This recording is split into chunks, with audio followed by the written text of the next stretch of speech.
बिस्मिल्लाहिर्रहमानिर्रहीम। बिस्मिल्लाहिर्रहमानिर्रहीम। स्टूडेंट्स, आज हम क्लास 9 फिज़िक्स चैप्टर नंबर 4 का टॉपिक पढ़ेंगे, इक्विलिब्रियम। सबसे पहले देखते हैं कि इक्विलिब्रियम है क्या, व्हाट इज़ इक्विलिब्रियम, और उसके दो कंडीशन और principal of moment and state and types of equilibrium, इसको आज हम पढ़ेंगे। तो ज़रा डेफिनेशन को देख लें। The state of body in which under the action of several forces acting together there is no change in translational motion as well as rotational motion of the body, then the body is said to be in equilibrium state or in equilibrium position। जब किसी body पे different forces लगे different direction से और उस forces की वजह से उस बॉडी के ट्रांसलेशनल मोशन या रोटेशनल मोशन में कोई चेंज ना आए तो हम कहते हैं कि ये बॉडी इक्विलिब्रियम पोजीशन में है, ये बॉडी इक्विलिब्रियम पोजीशन में है। Under the action of several forces acting together if the body rotational motion and translational motion does not change then the body is said to be in equilibrium state। किसी भी body पे अगर different forces लग रहे हैं और उस forces की वजह से उस बॉडी का ट्रांसलेशनल मोशन या रोटेशनल मोशन में कोई चेंज ना आए तो हम कहते हैं कि ये बॉडी इक्विलिब्रियम पोजीशन में है। देखिए, इक्विलिब्रियम के लिए दो कंडीशन है। अगर कोई बॉडी ये दोनों कंडीशन सेटिस्फाई करे तो हम कहते हैं कि ये बॉडी इक्विलिब्रियम स्टेट में है या इक्विलिब्रियम पोजीशन में है। पहला कंडीशन क्या है, यहाँ पे हमारे पास एक बॉडी है, इस पे डिफरेंट फोर्सेस लग रहे हैं। एक force F1, F2, F3, F4, 4 forces है और वो डिफरेंट डायरेक्शन से इस बॉडी पे लग रहे हैं। ये फोर्सेस जो इस सब फोर्सेस का नेट फोर्स जो है वो ज़ीरो होगा या रिजल्टेंट फोर्स अगर ज़ीरो हो या अगर ये फोर्सेस एक दूसरे के इफ़ेक्ट को कैंसल आउट करें, एक दूसरे के इफ़ेक्ट को ज़ीरो करें तो हम कहते हैं कि ये बॉडी इक्विलिब्रियम में है, ये बॉडी इक्विलिब्रियम में है। यानी अगर F1, F3 को कैंसिल करें और F2, F4 को कैंसिल कर लें या sum of all these forces acting together on a body is zero.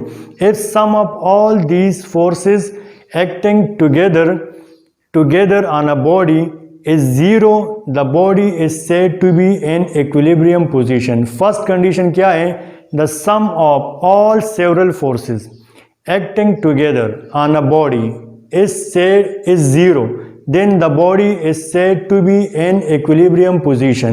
यानी अगर इस बॉडी पे जितने भी फोर्सेस लग रहे हैं उसका नेट फोर्स, उसका रिजल्टेंट फोर्स या उसका नेट फोर्स अगर ज़ीरो आ जाए तो हम कहते हैं कि ये बॉडी इक्विलिब्रियम में है। तो देखिए, ये फर्स्ट कंडीशन है। फर्स्ट कंडीशन क्या है कि ये F नेट फोर्स यानी F1 plus F2 plus F3 plus F4 and so on up to Fn is zero. अगर इस सारे फोर्सेस का नेट फोर्स ज़ीरो हो तो ये बॉडी इक्विलिब्रियम स्टेट में होगी। या summation sum of F net force चूँकि वेक्टर क्वांटिटी है तो ये सम ऑफ ऑल फोर्सेस या net forces, the sum of net forces is zero, then the body is said to be in equilibrium। यानी the body is said to be in equilibrium. किसी body पे जितने भी forces लग रहे हैं अगर उस सारे फोर्सेस का नेट फोर्स ज़ीरो हो तो ये बॉडी इक्विलिब्रियम पोजीशन में होगी या ये बॉडी इक्विलिब्रियम में होगी। देखिए, ये सारे फोर्सेस इसका नेट फोर्स या सम हम देख सकते हैं कि F net force is equal to F1, F2, F3, F4 up to Fn is zero, the body is said to be in equilibrium. देखिए, F net is equal to summation F net is equal to zero. तो the sum of all forces acting on a body from different direction is zero, the body is said to be in equilibrium. The body is said to be in equilibrium. या अगर एक book table पे पढ़ा है, इसको हम static equilibrium कहते हैं। इसको हम क्या कहते हैं? Static equilibrium. इस पे डिफरेंट फोर्सेस लग रहे हैं, एक weight of the book which is downward and normal force which is acting upward. ये दोनों फोर्सेस एक दूसरे को कैंसिल करते हैं, या इन दोनों फोर्स का जो नेट है, नेट अगर इन दोनों फोर्सेस को मैं प्लस कर लूँ तो इससे क्या आएगा? ज़ीरो आएगा। ये नॉर्मल फोर्स और वेट ये दोनों फोर्सेस हैं, तो अगर इन दोनों फोर्सेस का नेट या इसका समेशन या इसका रिजल्टेंट ज़ीरो आ जाए तो वो बॉडी इक्विलिब्रियम स्टेट में होगा। तो ये तो था पहला कंडीशन। दूसरा कंडीशन, टॉर्क। एक सीसा है जिस पे दो स्टूडेंट्स बैठे हैं, एक साइड पे एक दूसरे साइड पे। W1 एक का वेट है, W2 दूसरे का वेट है। ये वेट और फोर्स, क्योंकि वेट बेसिकली क्या है? ये फोर्स है ना। वेट क्या है? Weight is a force. Weight क्या है? Weight is a force. तो वेट भी हमारे पास एक फोर्स है। तो यहाँ पे फोर्स लग रहा है, तो जिस पॉइंट पे फोर्स लग रहा है, this point is called line of action of force. तो ये line of action of force है। इस पॉइंट के इर्द गिर्द ये सीसा रोटेट कर रहे हैं। This point is called axis of rotation. This point is called axis of rotation. और axis of rotation in line of action के दरमियान इस डिस्टेंस को हम कहते हैं moment arm. This D1 is called moment arm. इससे पिछले लेक्चर में हमने डिटेल से पढ़ा था कि मोमेंट आर्म है क्या। तो देखें, the distance between axis of rotation in line of action is moment arm which is D1 here. और जिस पॉइंट पे फोर्स लग रहा है उस पॉइंट को हम कहते हैं लाइन ऑफ एक्शन। तो ये वेट क्या है? फोर्स है। स्टूडेंट का वेट क्या है? फोर्स है। तो फोर्स इस डायरेक्शन में लग रहा है, तो टॉर्क भी इसी डायरेक्शन में प्रोड्यूस हो रहा है, यानी क्लॉकवाइज टॉर्क प्रोड्यूस हो रहा है। और ये दूसरा स्टूडेंट का लाइन ऑफ एक्शन ये है, ये लाइन ऑफ एक्शन। तो यहाँ पे फोर्स लग रहा है, W2 फोर्स लग रहा है, तो यहाँ से टॉर्क प्रोड्यूस हो रहा है इस डायरेक्शन में, इस डायरेक्शन में टॉर्क प्रोड्यूस हो रहा है। तो एक स्टूडेंट क्लॉकवाइज टॉर्क प्रोड्यूस कर रहा है, दूसरा एंटी क्लॉकवाइज टॉर्क प्रोड्यूस कर रहे हैं। एक स्टूडेंट बॉडी में जो टर्निंग इफेक्ट प्रोड्यूस कर रहे हैं वो क्लॉकवाइज है, दूसरा स्टूडेंट इस सीसा में जो टर्निंग इफेक्ट प्रोड्यूस कर रहे हैं वो एंटी क्लॉकवाइज है। तो इन दोनों का जो सम है, summation of all torques acting on the body is 0, then the body is said to be in equilibrium position. For example, यहाँ पे और भी स्टूडेंट्स हैं, 1 2 3 4 5 6 7। हर एक स्टूडेंट इस सीसा में टॉर्क प्रोड्यूस करेगा, उस स्टूडेंट का वेट होगा, वो वेट बेसिकली फोर्स है। उस फोर्स की वजह से इस सीसा में टर्निंग इफेक्ट प्रोड्यूस होगा, उस टर्निंग इफेक्ट को हम टॉर्क कहते हैं। So there will be many torques produce by different students in this seesaw. उस सारे टॉर्क का अगर हम नेट ज़ीरो ले लें तो ये बॉडी किस में होगी? ये इक्विलिब्रियम में होगी। तो देखिए सेकंड कंडीशन क्या है?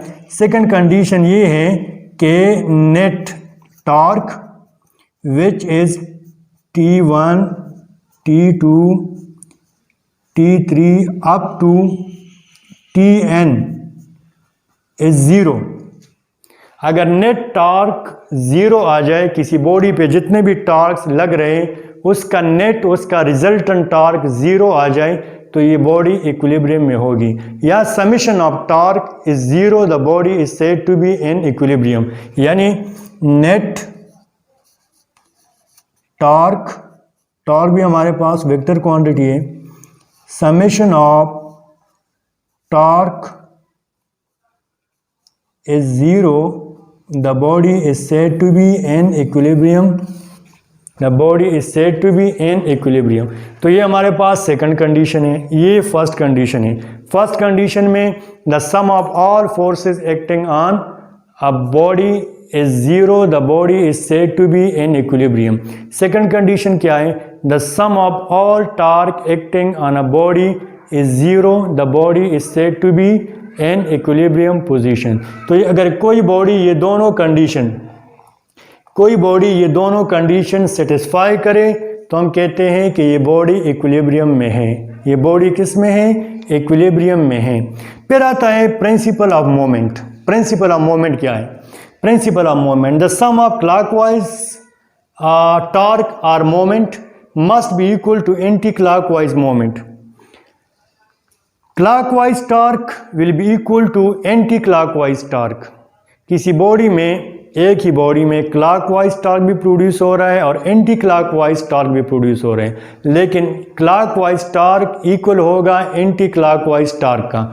इस यानी स्टेट को, इस कंडीशन को हम कहते हैं principle of moment. Principle of moment again अगर हम सीसा का एग्जांपल ले लें, यहाँ पे 4 स्टूडेंट बैठे हैं। एक स्टूडेंट यहाँ बैठा है, एक W2, एक W3, एक W4। इस चारों का wait W1, W2, W3, W4। जिस तरह वहाँ मैंने कहा कि ये वेट फोर्स है, बेसिकली ये क्या है, दिस इज़ फोर्स।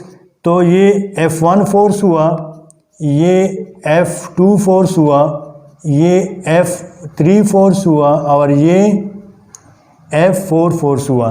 तो देखें इस स्टूडेंट का लाइन ऑफ एक्शन ये है, इसका लाइन ऑफ एक्शन ये है, इस स्टूडेंट्स का लाइन ऑफ एक्शन ये और इसका लाइन ऑफ एक्शन ये है।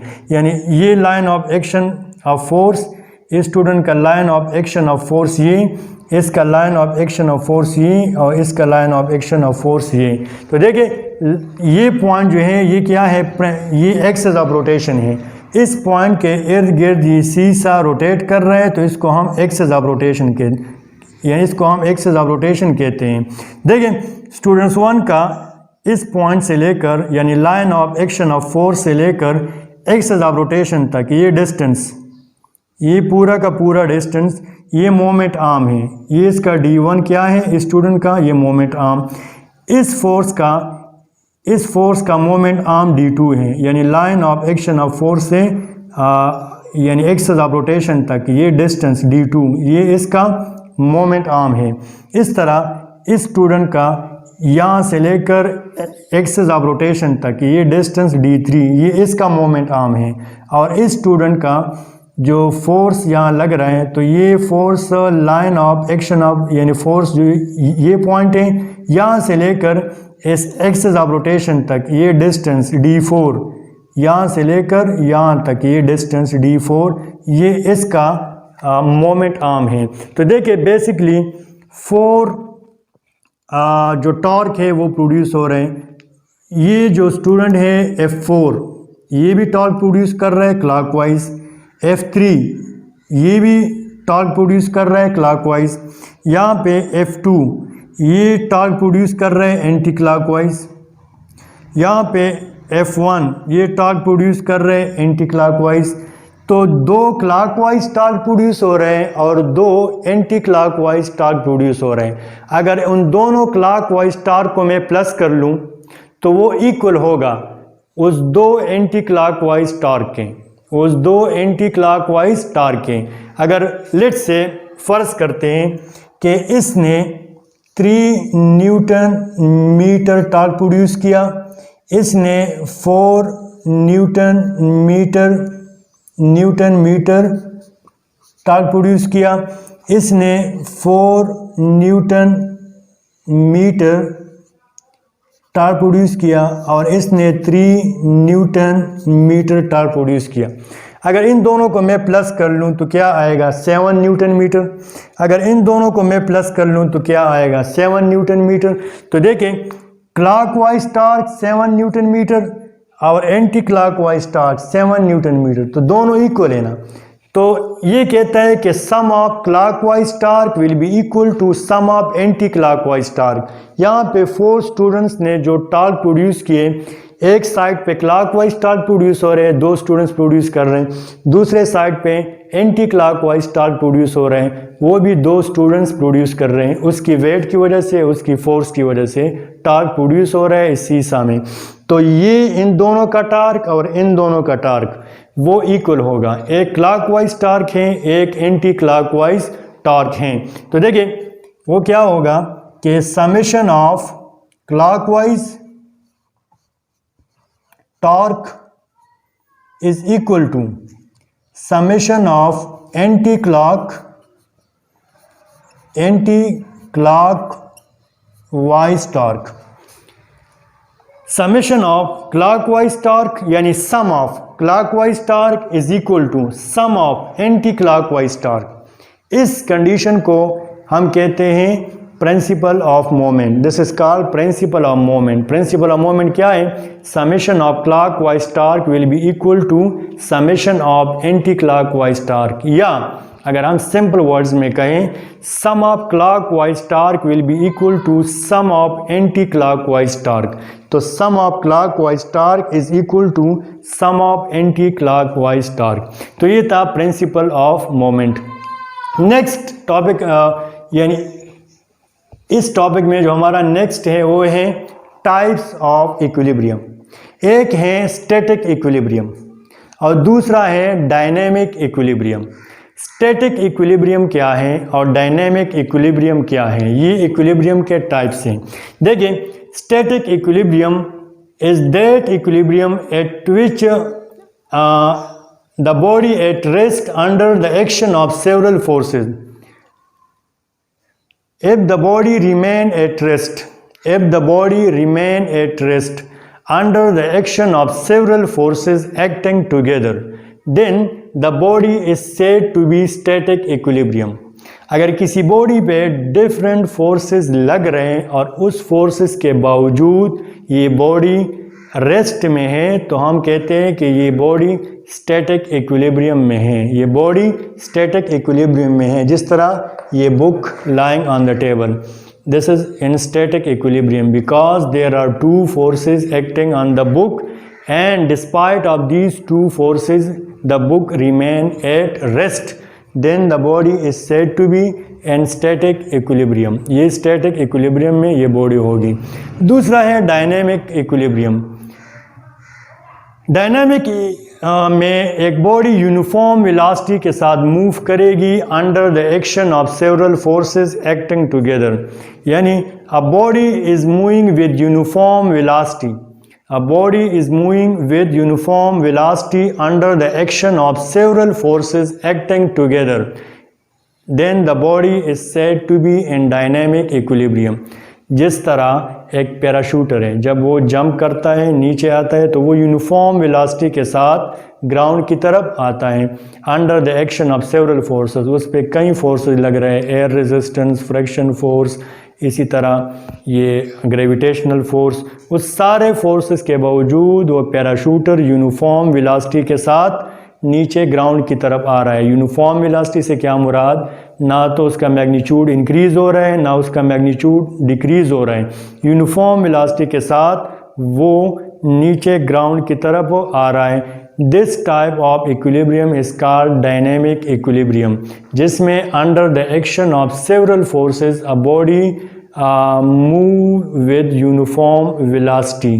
यूनिफॉर्म वेलोसिटी के साथ बॉडी मूव करे under the action of several forces acting together. तो एक हमारे पास डायनेमिक इक्विलिब्रियम और एक स्टैटिक इक्विलिब्रियम, ये दोनों इक्विलिब्रियम के टाइप्स हैं। स्टैटिक इक्विलिब्रियम में एक बॉडी रेस्ट में रहेगी under the action of several forces, और डायनेमिक में एक बॉडी यूनिफॉर्म वेलोसिटी के साथ मूव करेगी under the action of several forces acting together.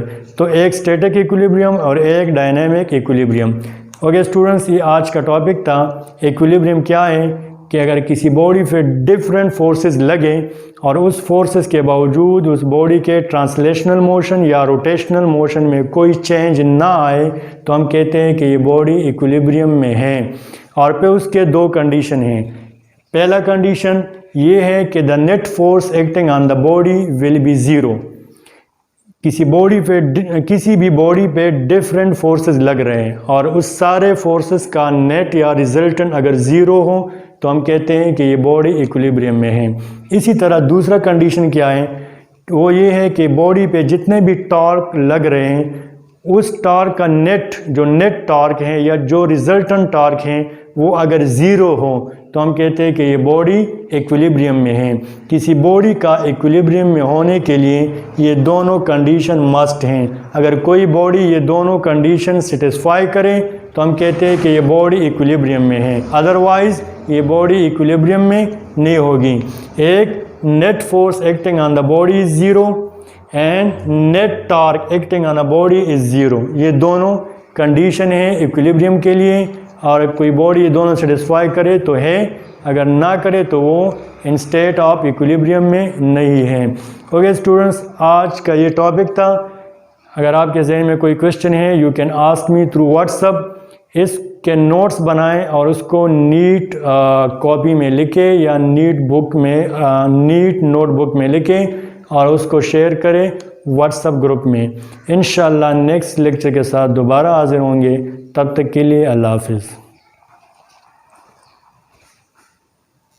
अल्लाहुम्मा अन्फ़अना बिमा अल्लमतना वअल्लिमना मा यंफ़अुना वज़िदना इल्मा।